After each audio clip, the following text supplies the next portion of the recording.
Katy Petrik walked away from a successful corporate sales career to fight for kids the system overlooks.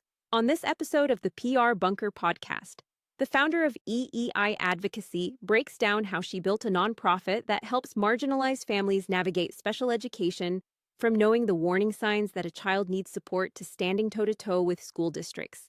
It's a story about turning personal struggle into a movement that's changing lives across multiple states. Thanks to Katy for stopping by, and here's your host, Don Martelli, CEO of the PR Bunker.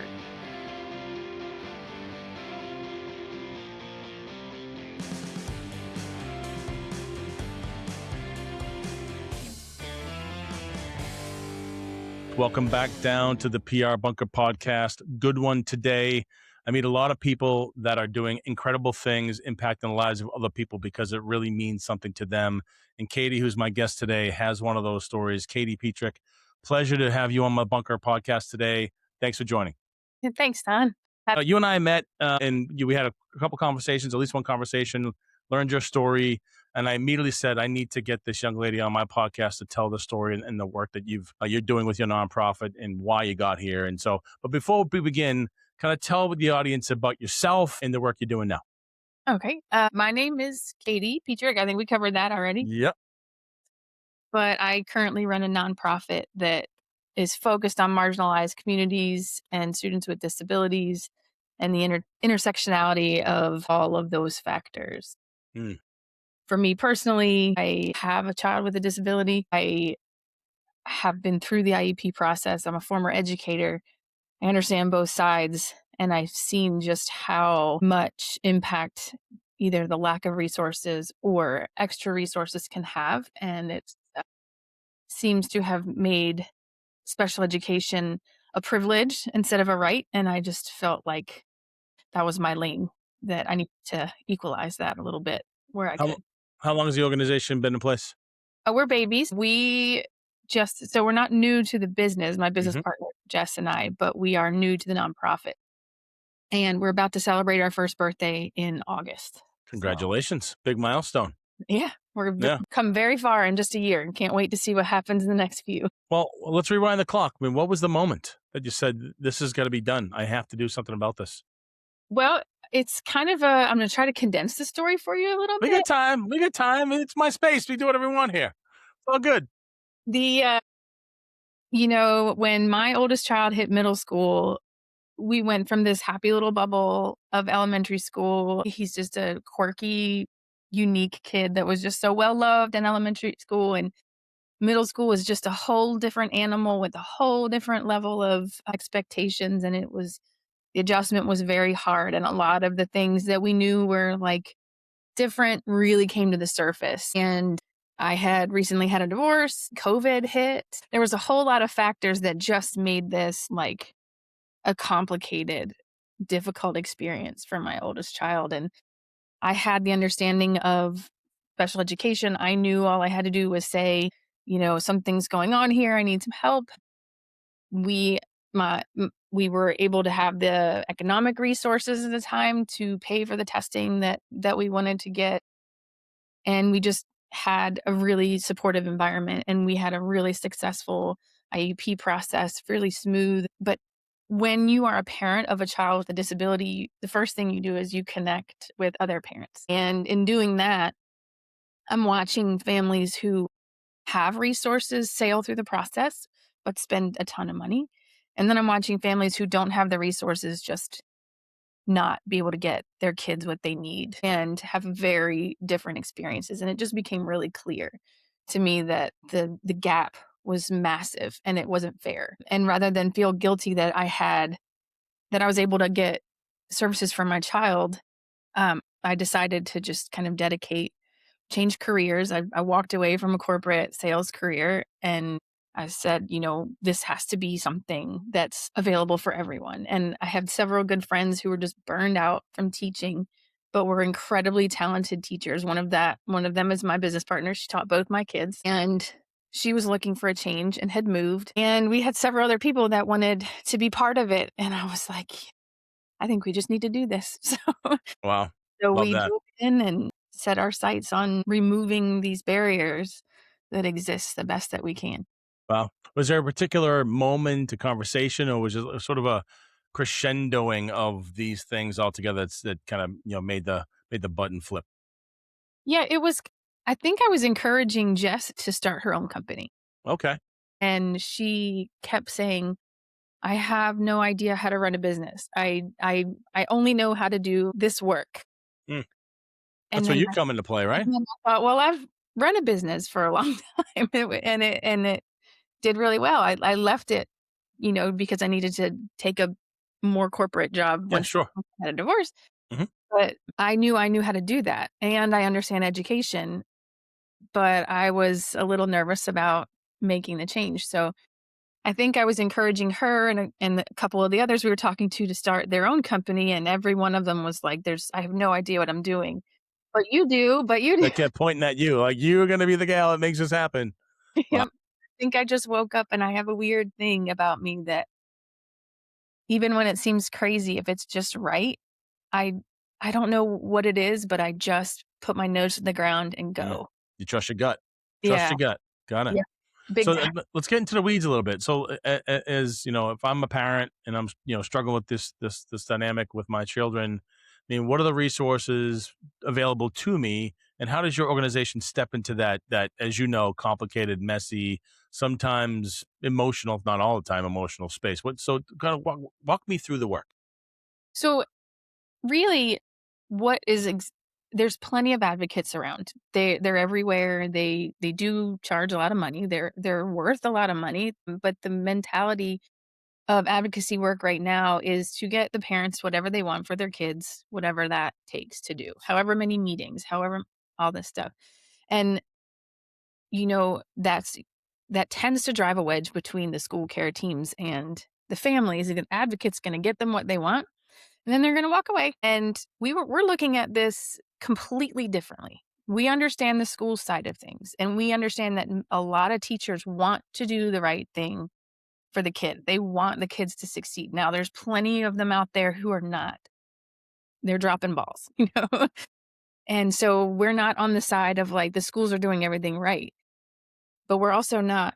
We coach our families about their rights, and we have a ton of prep work that goes into Mm. it, really Hmm. educating them about what is required of the schools, helping them understand and embrace the disability because a lot of times disability is a bad word, Yeah, sure. families.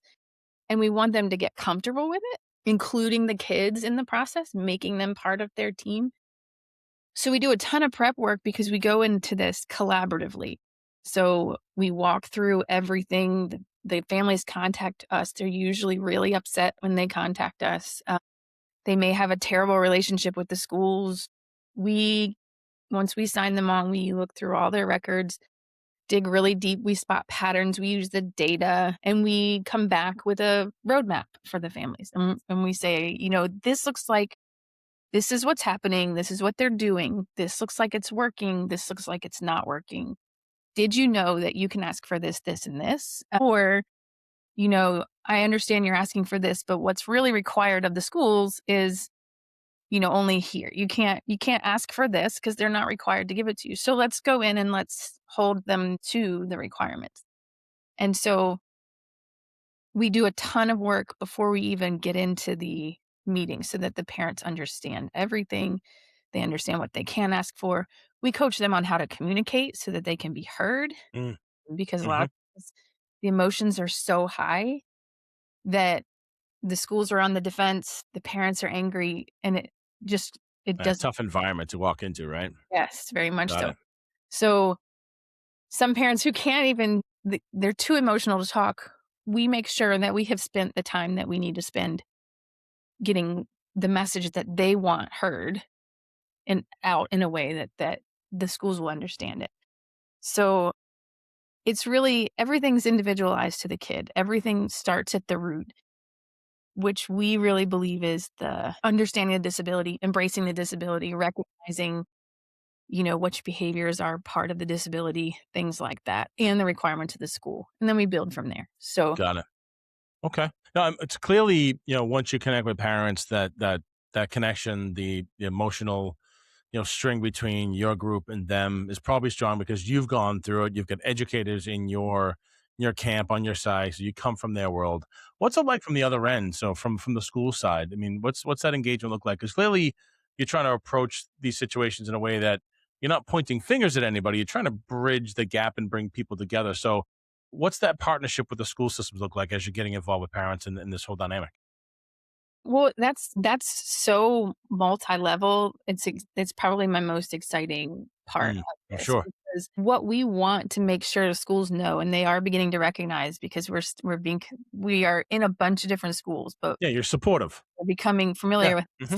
them, and they know that we're former educators. So that means they know we know what the teachers are going to say, what they're gonna do, and we kind of come in just without a lot of the other mess on the table. We just don't have to go down those roads, you Yeah, know? yeah, because you've spent the time in the classroom. You understand the language, the terminology, the acronyms, the pain points, the questions you typically get. You have real experience, Mhm. and you're bringing that to the table on behalf of the families.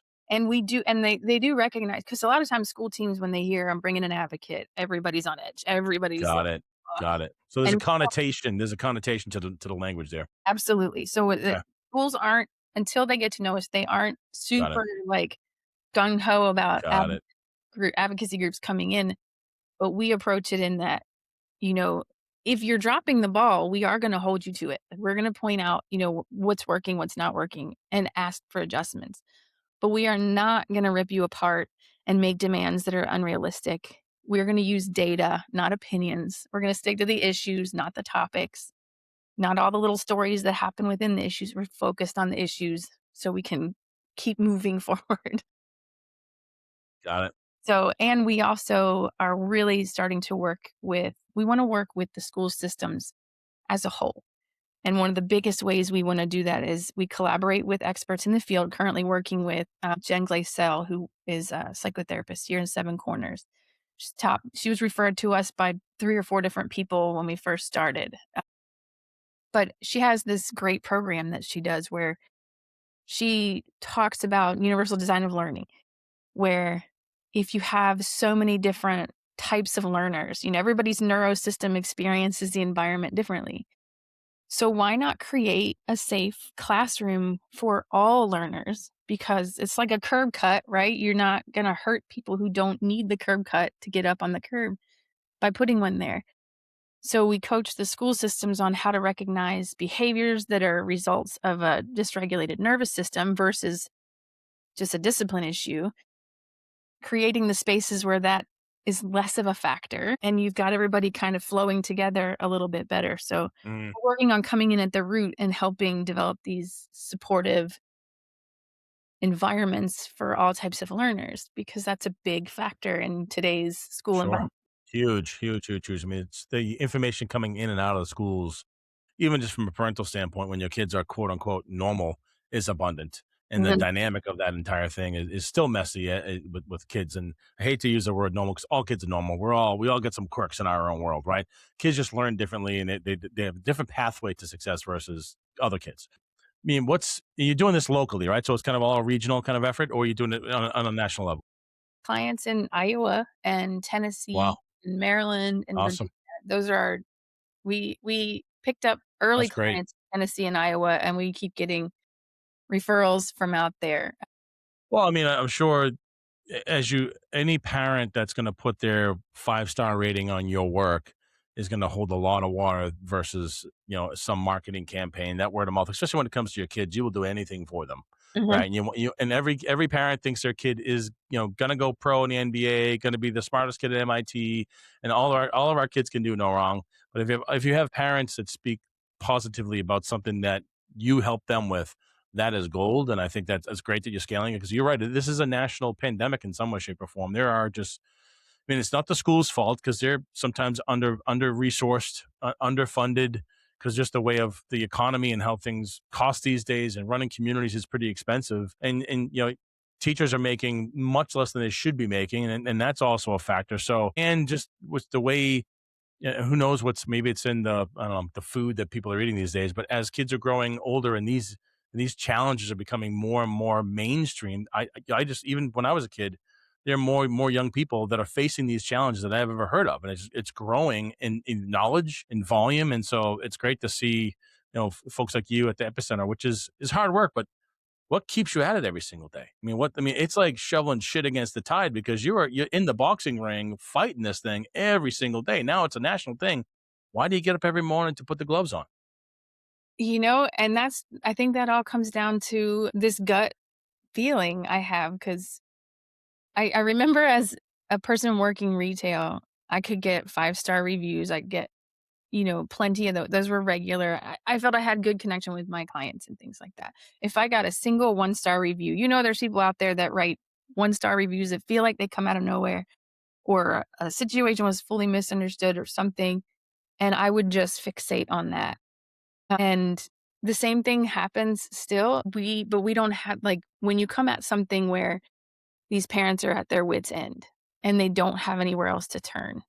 And this is their baby, we're going to help them in some way. And so it can be just by like one family, there was a language issue.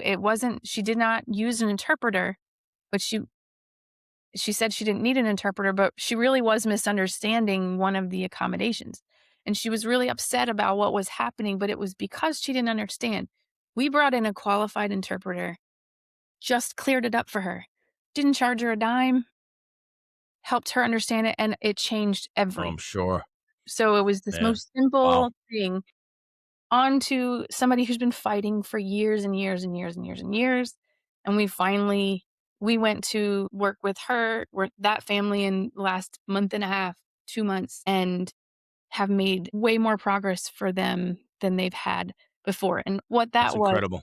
just helping her remove the emotion, break things down using data, having the kid be part of the team in an effective way, and it made huge impact. So we haven't had anybody that we can't help in some way. And so even when it's hard and you hear the worst of the worst stories, because we do get really unfortunate stories, we still can make a step forward. So every day I get to wake up and like find new ways to help. Love that. Love it. It fuels the passion, fuels the mission. That's fantastic. So what's since you're coming up on your 1 year anniversary, Mhm. you know, are you where you thought you'd be a year from today? Like, oh my God, I have this idea, I have to do this, and everybody keeps pointing at you as the gal that's going to make this thing happen. Fast forward a year, can you believe how far you come? And then what's next? So that's such a fun question to answer. I think it's yes and no. Um, Excellent, great answer. I really get a kick out of going back through my Google Drive documents and seeing all the business plans and everything and just laughing at how naive I was a year ago, and how simplified I had made this actual plan. And so, now, we definitely feel like we're swimming upstream because there's a lot of roadblocks being put in our way. It's not news to anybody that special education is not Oh being yeah. helped Yep. nationally right now. Mm-mm. So I didn't see that coming. Nobody did. No, but I did not expect to be able to be in some of the working systems that I'm in, like the connections that we've made and the way that we have really just kind of changed our platform enough to just really be able to meet more of the need that's there in a Hmm. bigger, more impactful Hmm. way. And it's not just about advocacy one-on-one with the families. It's about building the trust with these marginalized communities.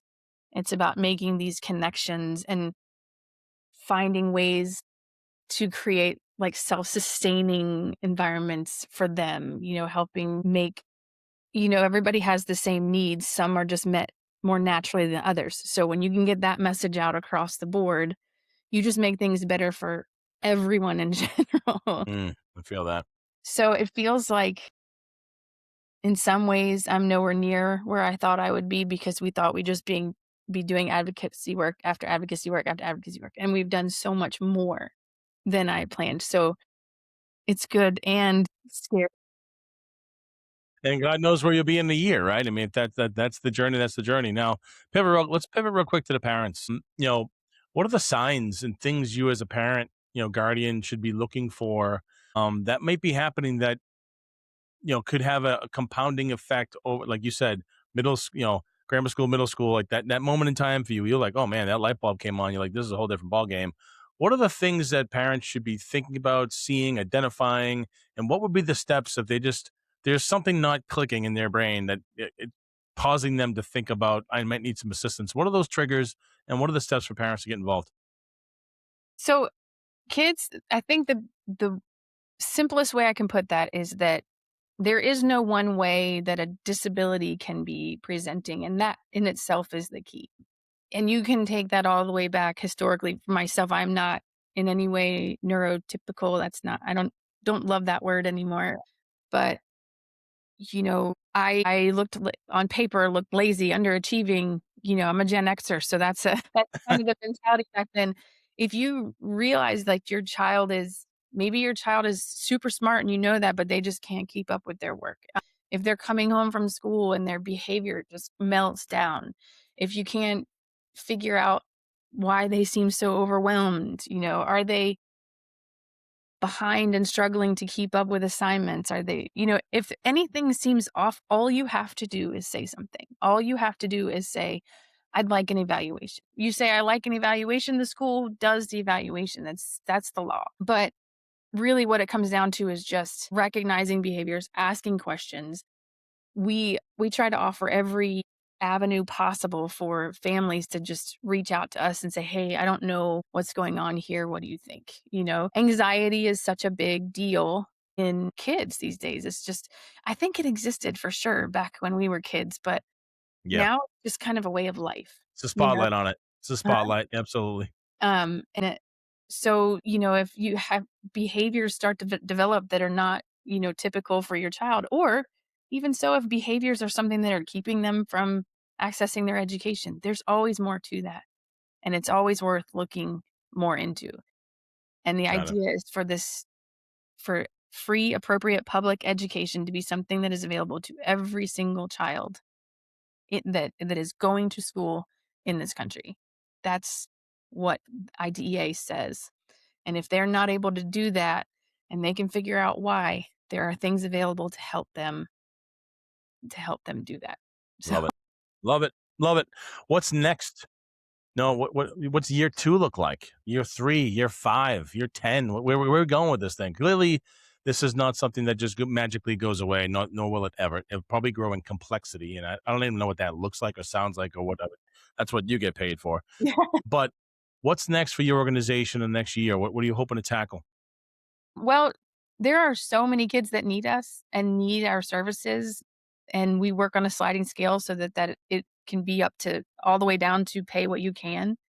So what's next for us is for my business partner, Jess, and I not to do the jobs, full-time jobs of 5 people each.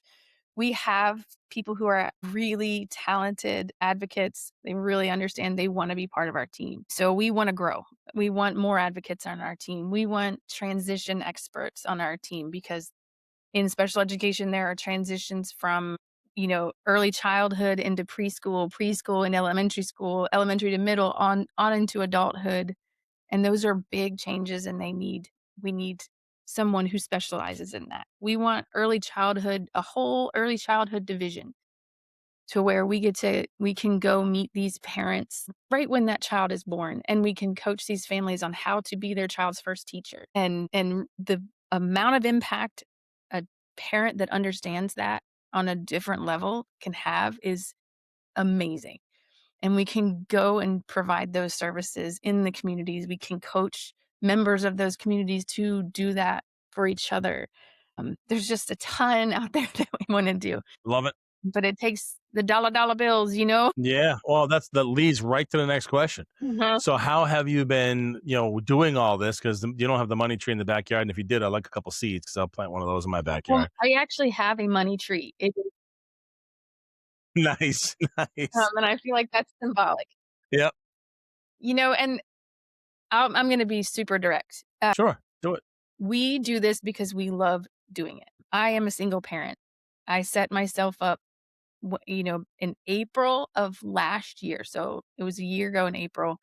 I set aside money to get me through a full year without an income, because you can't start a business and expect to turn an income over right away. We didn't even launch for clients until August.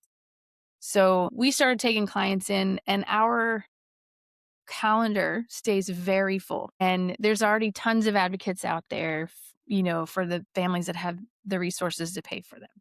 So we are going to compete for those families. What doesn't exist is people who do it for the families who don't have the resources. So we don't have any competition for that. And they are coming to us, they are being referred to us, and we are just full of them. If we don't have the subsidy pot, that's okay. We just work for free. Got it. And so now we're starting to get noticed by the people who have the resources, and they can pay our fees. But we keep our fees really, really low on purpose. So we do get a lot of donations, a lot of small donations, medium-sized donations from the public. We do like merch sales and sticker sales and host events. We always have stuff up and running. But, we can't pay our bills with a hug or a thank you note. So we Nope, I hear you. I guess maybe if you're looking to see what the first growth plan is, we just brought on some students with George Mason to help write some grants. And, because we can't do all the client work and stop and write grants and plan fundraisers and do all this stuff. You got So that right. the clients get our full attention, and then you just stick with it. Love Yep. that. Love the tenacity. So if people want to donate Mhm. millions of dollars, they want to be involved with their time, their talent, and treasure, how can they find you? Where can they find you? So our website is eiadvocacy.com. We're on socials. We're on Facebook, Instagram, LinkedIn, Threads, Substack. We try to post significantly. We are having some help come in with that too, because we are Excellent. 47-year-old women. So Love it. we're not that great at Instagram, but we always have our donation links up there that people can do. They can contact me directly, and I would imagine you put that up with if you Oh can yeah. link, because we're a registered 501(c)(3). Every donation is tax deductible. Every single dollar goes to our overhead or to our subsidy pocket. We are 1,000% not into this for the money, so we struggle when we go to pay ourselves anything at all. It's a small percentage of what actually comes in because we want to keep growing and building. I love that.